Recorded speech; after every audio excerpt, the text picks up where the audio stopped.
Boa noite, mais uma vez. Seja muito bem-vinda, viu, Michelle? Gente, eu estou dizendo mais uma vez, é porque eu já vi a Michelle hoje. Seja muito bem-vinda, Michelle. Muito obrigada mais uma vez também por estar conosco. E como sempre fazemos, queremos que você e quem sempre vem aqui pela primeira vez possa se apresentar e até após essa apresentação, a irmã pode nos trazer o estudo da noite. Muito obrigada, Michele. Beijo no teu coração. Como foi dito, meu nome é Michele. Agora, Simone, você está me ouvindo? Sim, muito bem. Agora, eu quero confessar que meu português é muito ruim, viu? Sem Então, problema. não, mas para você entender alguma coisa, você me para, a gente volta e eu procuro explicar em outras palavras. O meu problema grande é que eu fui ensinada em Ceará e depois eu mudei para Bahia, então tem sotaque diferente na minha cabeça, né? Mas eu procuro falar devagar e vamos ver como é que vai dar. Meu nome é Michele, eu sou casada com o pastor Byron. Nós passamos alguns 10 anos morando em Fortaleza, trabalhávamos com a igreja em João 23, passamos um ano ajudando na fé, no bairro de Montese, trabalhávamos com a escola americana, e foi por aí que ganhei meus 3 filhos. Nós chegamos em 1994 sem filho nenhum, e meus 3 filhos nasceram todos em Fortaleza. Agora, meu esposo, os pais dele eram missionários com as igrejas batistas, eles trabalhavam em Pará.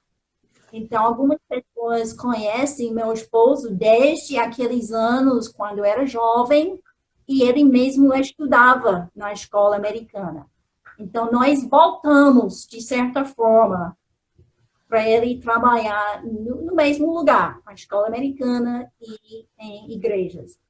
Em 2004, por aí, a gente mudou para Bahia. Começamos trabalhando no acampamento Ilha do Tesouro. Trabalhávamos com o acampamento por alguns 14 anos, até Ivanete e o pastor Erinaldo, de Madeira Cortada, passaram 2 anos com a gente, ajudando com serviços lá na ilha. Foram anos bons, né? E foi por aí que nós conhecemos pessoas de Bahia, de Pernambuco, de Paraíba, nos ministérios por aqui. Hoje em dia, nós não temos mais a ilha, foi vendida em 2014, por aí, foi vendida. E a nossa igreja, a gente trabalhava com uma congregação aqui em Sobradinho, de Bahia, e agora esta igrejazinha tem um pastor brasileiro.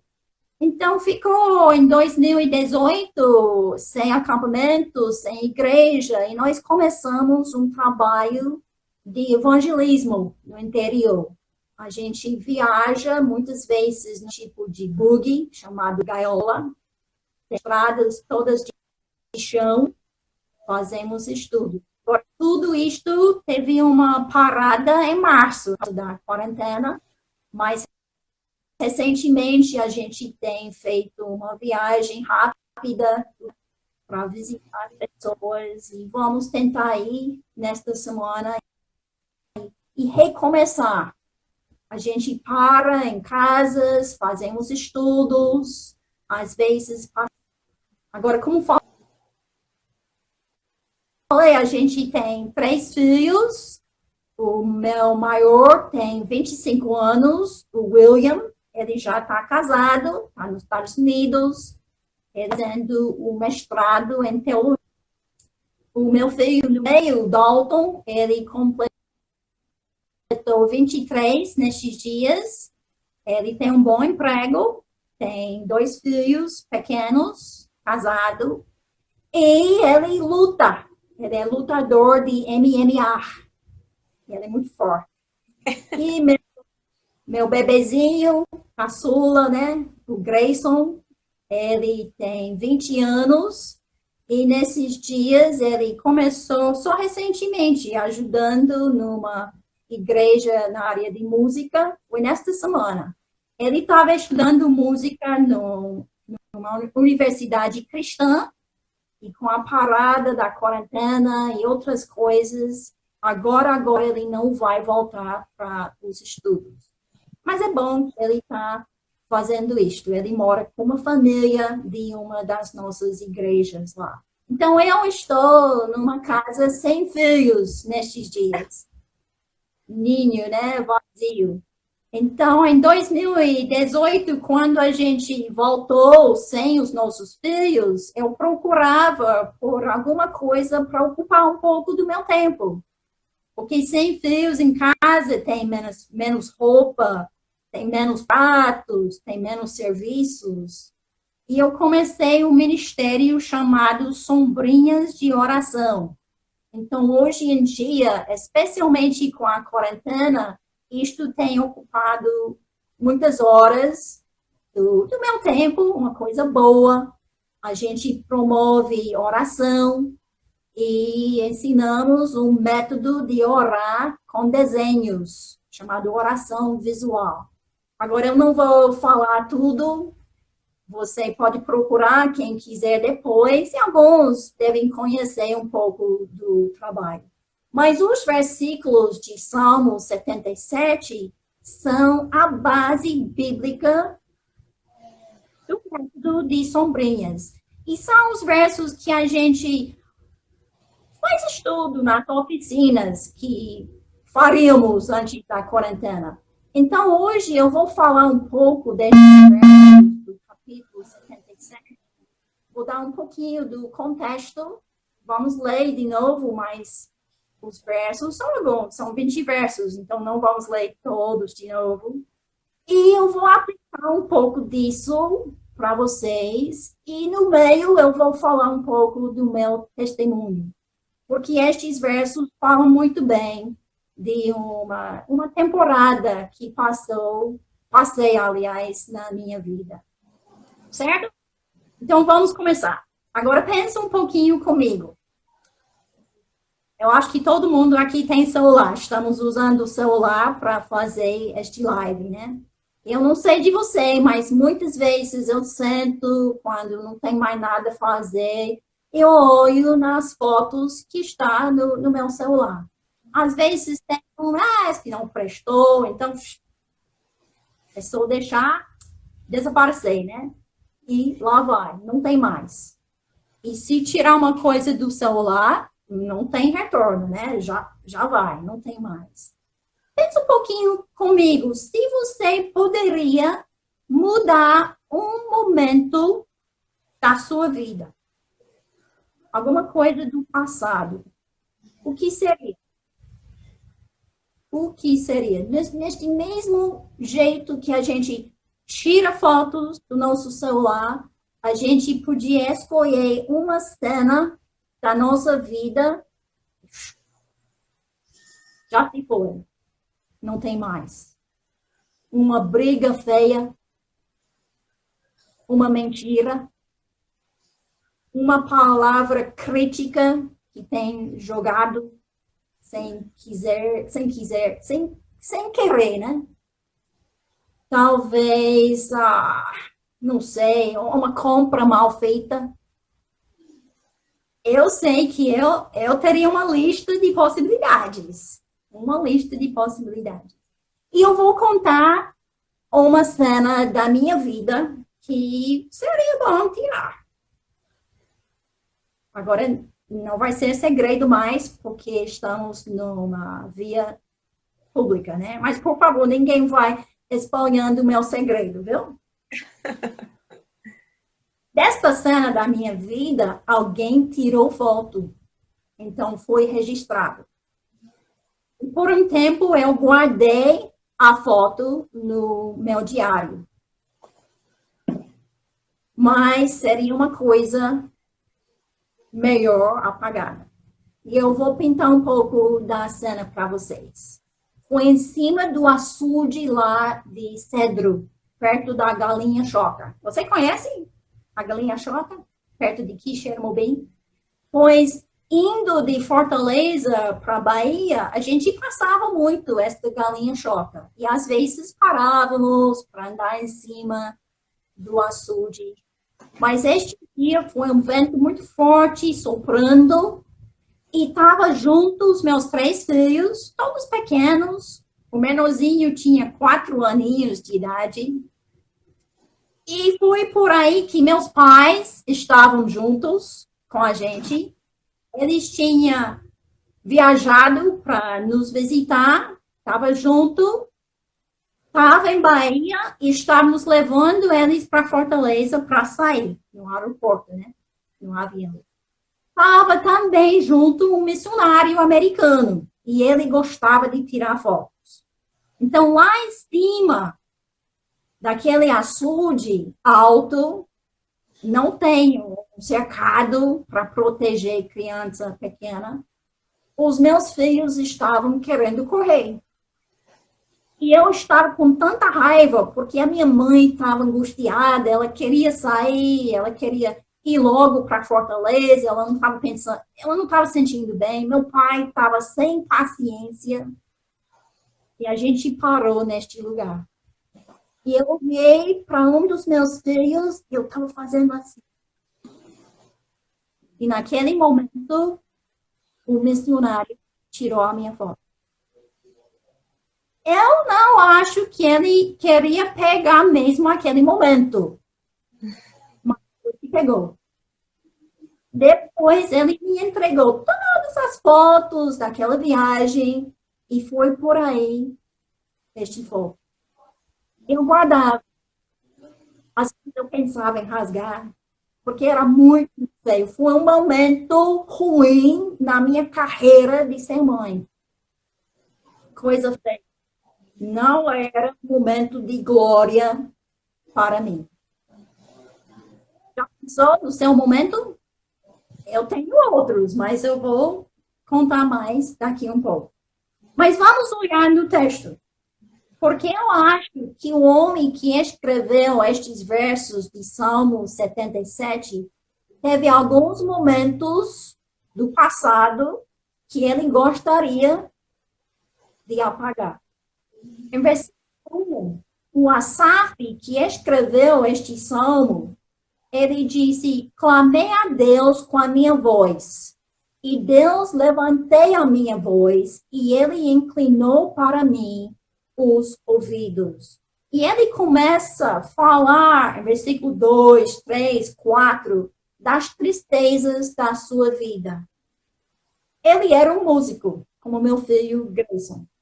Ele trabalhava, este homem Asaf, ele trabalhava no templo nos dias do rei Salomão. Mas parece que ele também conheceu o pai de Salomão, o rei Davi, que era o rei melhor de todos, né? Um homem que tinha o coração de Deus. Então, começou o reinado de Salomão. Construção do templo, construção do palácio, tudo estava no auge do tempo do reinado. Então, Asaf viu toda essa coisa acontecendo, muito movimento, muitas festas, provavelmente, e muito trabalho no templo. Mas foi por aí que a tristeza dele começou, porque ele viu as pessoas parando de ir para o templo e indo atrás dos velhos ídolos. Ele viu o próprio rei Salomão casando com quantas mulheres, e mulheres de várias religiões. E ele viu o início da queda de Israel. Agora, o rei Salomão era só o terceiro rei. E já começou esta queda de pecado e idolatria. E o Asaf estava pensando neste capítulo. Olha o versículo 2. No dia da minha angústia, busquei ao Senhor. A minha mão se estendeu de noite e não cessava. A minha alma recusava a ser consolado. Ele não sabia o que fazer com esta tristeza profunda que estava no seu coração, de ver as pessoas parando logo no início. Eu não sei se o rei Davi, eu acho que o rei Davi tinha acabado de morrer. E essas coisas começaram. E a tristeza era profunda. Em versículo 4, ele diz, sustentasse os meus olhos acordados. Ele não conseguia mais dormir.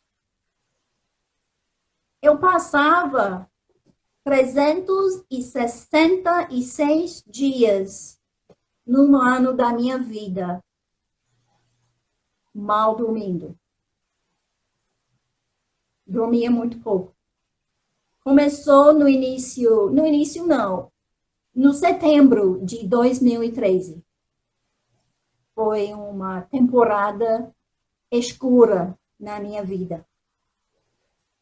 Naquele setembro de 2013, o meu filho mais velho foi com a primeira equipe para Moçambique, de Ministério Cristão Global. Estava chegando fotos lindas do trabalho lá no centro em Beira, Moçambique. Meu filho estava tão alegre, eu estava tão orgulhosa como uma mãe para ter um filho que queria fazer um trabalho assim. Enquanto o William estava naquela viagem, o meu filho Dalton, numa noite, fugiu de casa. Foi para Petrolina, procurava por amigos daqueles que não prestam, andava na rua. A gente sabia mais ou menos onde estava, ele não atendia o celular, mas o missionário foi para um parque, um lugar onde muitas vezes jovens rebeldes gostam de reunir. E até falou com ele. Não, o que está fazendo? Vá para casa, rapaz. Não foi. Naquela noite, meu filho dormiu num banco na orla de Petrolina. Então, tinha um filho em Moçambique e outro filho fugido de casa, dormindo num banco. E claramente os problemas com este menino não começou naquele dia, mas aquela cena tá na minha cabeça. Eu não estava com ele para ver o banco em que ele dormiu, mas está aqui. Porque aquela noite inteira eu fiquei pensando, onde está o meu filho? Onde será que está dormindo? Exatamente como a Asaf, que não podia dormir, por lá começou um problema com eu e o sonho, pensando o que é que vamos fazer com este menino. Porém, ele voltou para casa no outro dia. Mas começou uma série de eventos que cada dia era mais alguma coisa, mais coisa ruim, mais alguma coisa descoberto, mais uma vez de fugir, de fumar, de fazer isto, de fazer aquilo, até o momento em que meu esposo tinha que entregar a igreja em Sobradinho. O nosso filho estava correndo na rua, fazendo besteira, a gente procurava ir atrás, mas nada dava certo. Agora, já é hora de nós ir para os Estados Unidos, fazer aquele temporado que missionários fazem, né? Então, a gente apressou para fazer isto. Cortamos os retiros da ilha, já tinha alguns marcados, isto foi setembro, novembro, tinha coisa marcada e não dava mais para fazer coisa assim. E a gente foi para os Estados Unidos para procurar ajuda para o nosso filho. E tem outras cenas daqueles momentos e coisas que ele fez de procurar ajuda por ele e não tiro da minha cabeça. Estão aí. Estão aí.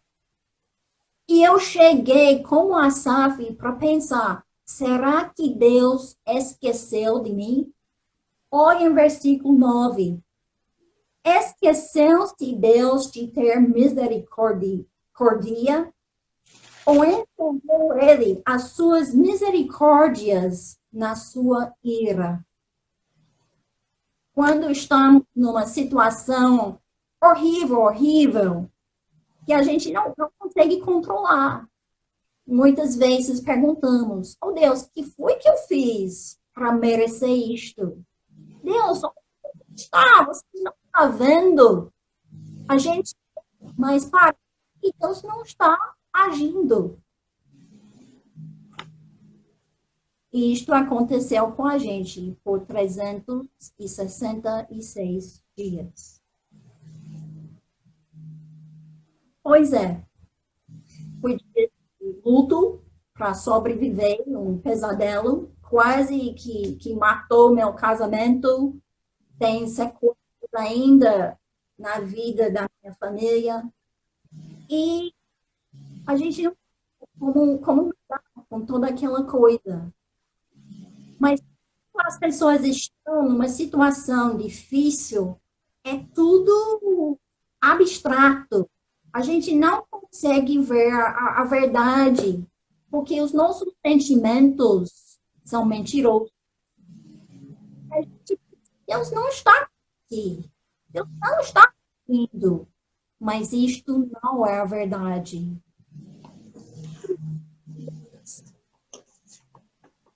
A SAP diz, isto é de... Isto o quê?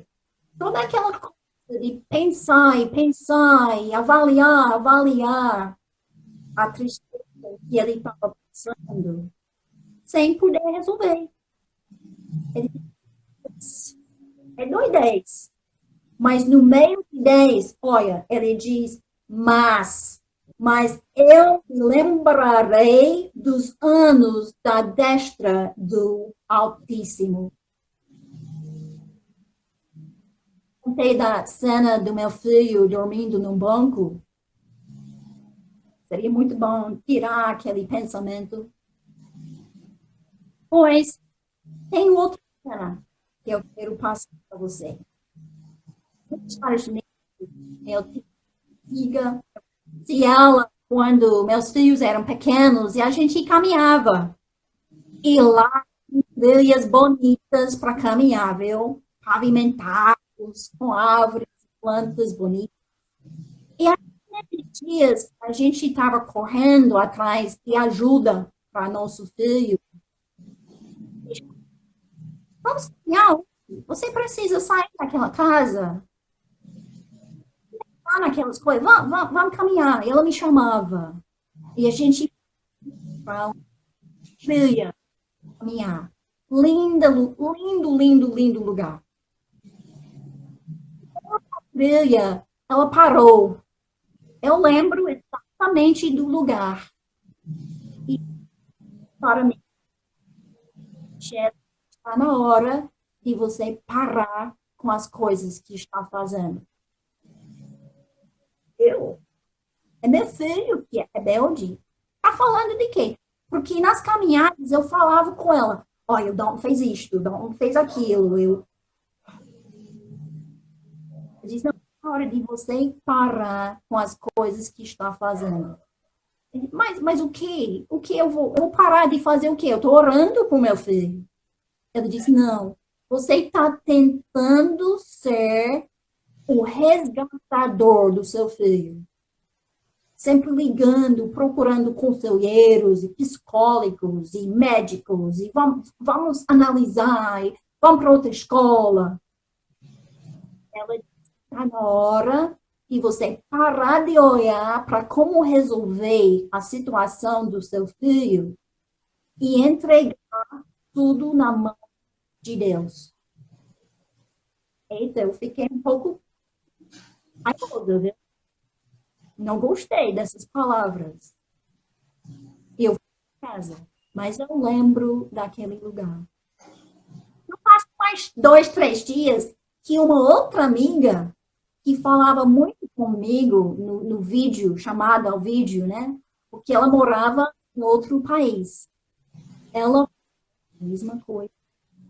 Tu tá tentando resolver essa coisa e você precisa parar e dar para o Asaf, em versículo 10, ele disse: Eu me lembrarei dos anos da destra do Altíssimo. Em 11, ele diz: Eu me lembrarei das obras do Senhor. Certamente que eu me lembrarei.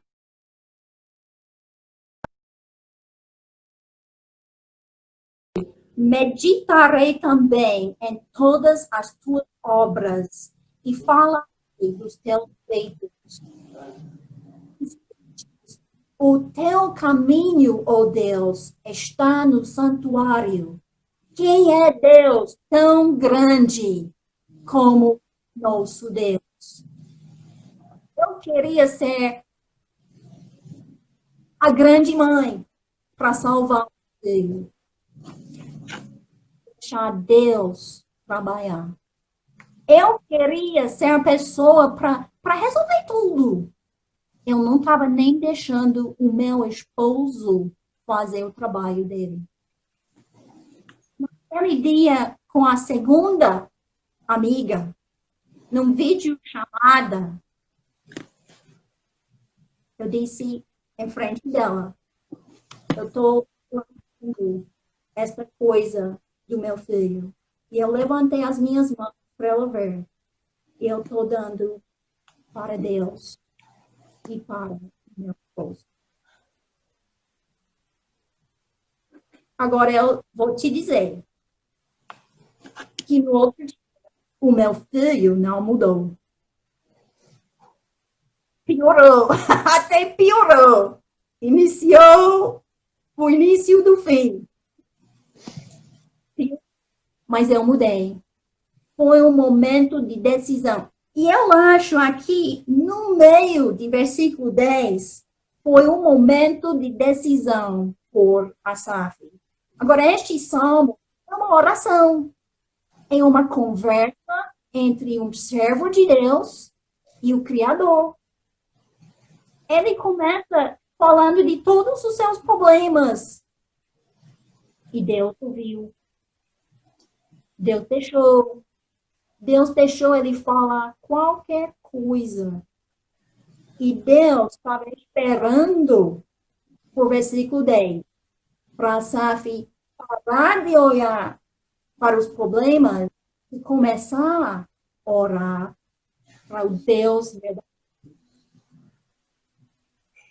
Os problemas são mentirosos, abstratos, faz a gente endoidar, mas Deus é verdade, é concreto, ele é parte da nossa vida. Quando Asaf começou a olhar para Deus, nada melhorou na situação dele. Israel ainda estava caindo, mas ele mudou. E naquele momento, com a minha amiga, naquela cena, eu mudei. A maneira em que eu agia com meu esposo mudou. Todo santo dia, por 10 meses, eu acordava dizendo, o que é que vamos fazer agora? Olha, ontem ele fez isto, e como é que vamos agir? O que é que você vai fazer? Meu pobre esposo, né? Mas naquele momento, eu parei. Às vezes a minha boca queria abrir. Mas Deus me ajudou. E naqueles dias tem uma outra cena que quero passar para você. Não sei se assiste muitos filmes. Você assiste muitos filmes, Simone? Não, mas acho que tem Eu gente. eu vejo algumas séries, mas eu sou muito ligada com coisas policiais. Mas pode falar. Ou então você já viu uma cena dessa? O culpado é levado para o tribunal. E lá o juiz fala, os advogados falam. E se for culpado de verdade, eles levam para fora com algemas, né? Para cadeia. Eu vi o meu filho sair de algemas para a cadeia. Agora, só foi por uma noite, viu? Só foi por uma noite. Por quê? Ele tinha feito certas coisas na escola nos Estados Unidos que levou ele a ser culpado. E ele entrou num tempo de avaliação. E ele não cumpriu as regras daquele tempo. Então, chegou outro dia de avaliação no tribunal. E neste dia, eles iam botar peso. Era capaz de levar para uma cadeia de jovens. Mas a gente estava preparado para aquele dia, com todos os documentos para o Dalton ir para uma escola de terapia, uma escola rígida, para ele ser ajudado com os problemas do coração, de rebeldia, de drogas, de tudo. Agora o Dalton sabia. Ele não sabia de tudo, mas a gente tinha falado da possibilidade. E ele sempre falava: não vou. Se me mandar, eu vou me matar. Eu vou fugir. Eu não vou. Então, naquele dia, com o conselho de outros, a gente foi preparado para, naquela hora, do juiz dizer: leva para a cadeia. Não quero mais ver esse menino rebelde. A gente podia dizer: ele pode ir para esse lugar, que é melhor, ele pode recuperar um lugar pago, viu? Muitas pessoas estavam morando naquele dia. O oficial que cuidava da situação do meu filho, ele tinha dito: esse juiz é muito ruim, ele não gosta de novidades e não vai deixar, não. Mas tinha pessoas orando. E na hora que deixou o meu esposo falar, o menino pode ir para esse lugar, o juiz olhou nos documentos, pegou um carimbo e disse: pode. E o Byron, meu esposo, disse: mas senhor, pode segurar ele por uma noite para amanhã. Policiais que estavam fora da hora, né? Fora do serviço, levar ele. E o juiz aceitou. E o meu filho foi para este lugar. Isto também não é o fim da história. Tem muitos na vida do meu filho. Mas tem um fim bonito, viu? Pode parar de chorar, Simone. Mas sabe de uma coisa? Se eu tirar aquela cena da minha vida, de ver o meu filho levado, eu tenho que tirar todas as consequências daquele momento. Então, eu vou tirar o momento em que ele conheceu a minha nora, esposa dele. Eu vou tirar o momento em que ele foi para uma festa de drogas e tomou uma coisa que deu muito mal e começou a correr num tipo de floresta e parou. Um amigo estava com ele e um amigo disse: Tom, tu tá fazendo o quê? Tá endoidando, hein? Tu tomou demais daquela coisa? E o Dom disse: eu estava correndo de Deus. E aceitou Cristo naquele dia. Então, se eu tirar uma cena, eu acho que eu tenho que tirar as cenas depois.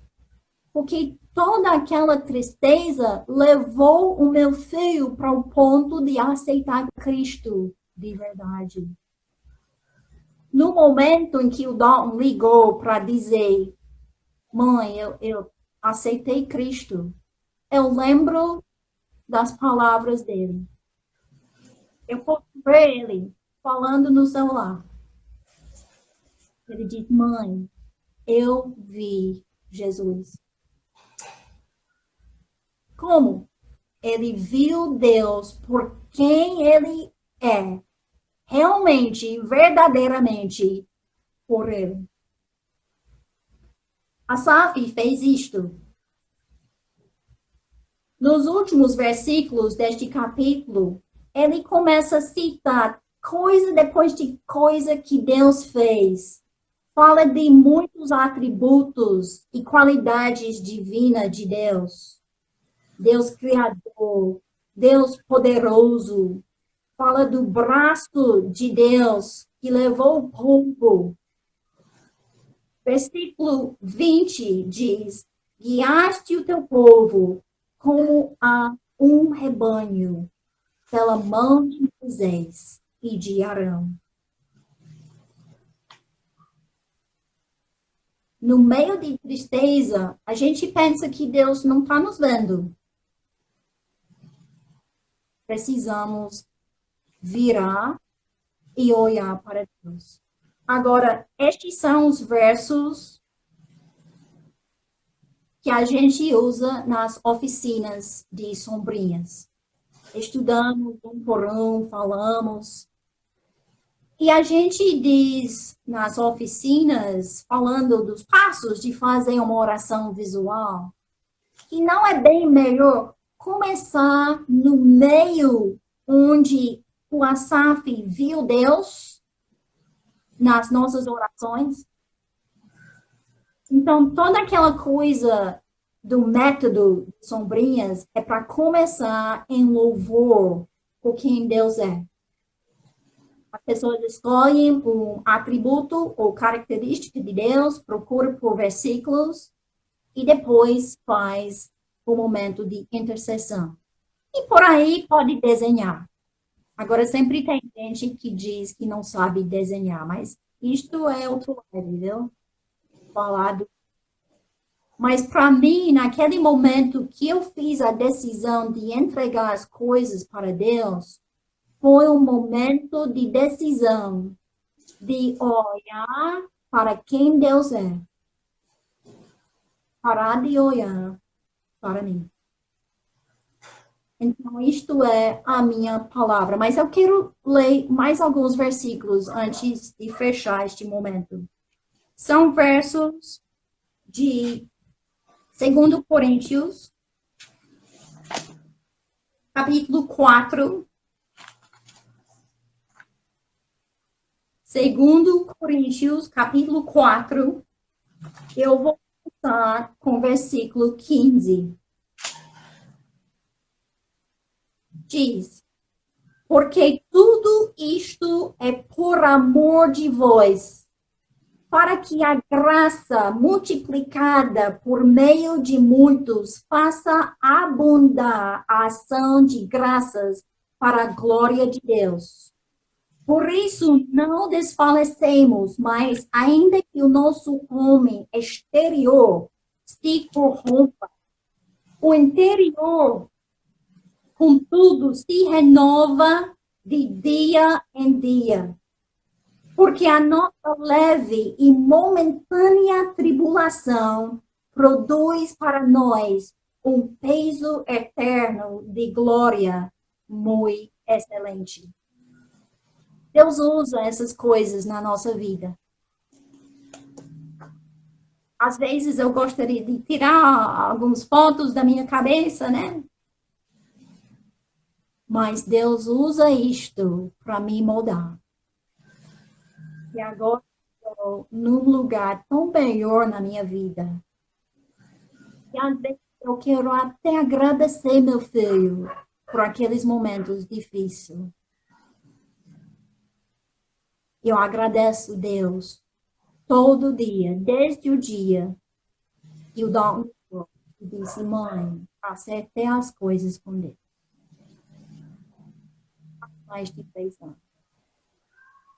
Pois, agradeço muito por seu tempo, pela oportunidade.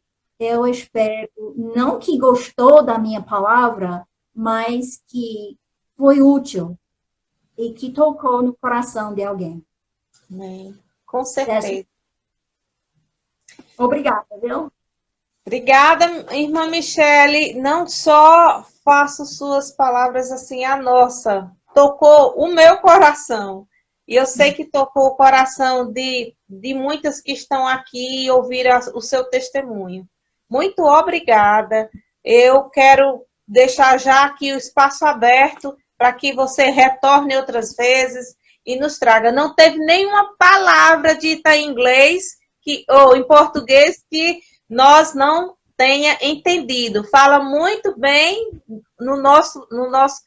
na nossa terra aqui, fala, tá de parabéns e que o Senhor abençoe a sua vida. É uma honra, sempre será uma honra ouvir pessoas testemunharem do que Deus faz em suas vidas. E que Deus abençoe a sua vida, abençoe sua família e que vamos nos encontrar lá na frente e um dia estaremos com esse Deus tão maravilhoso.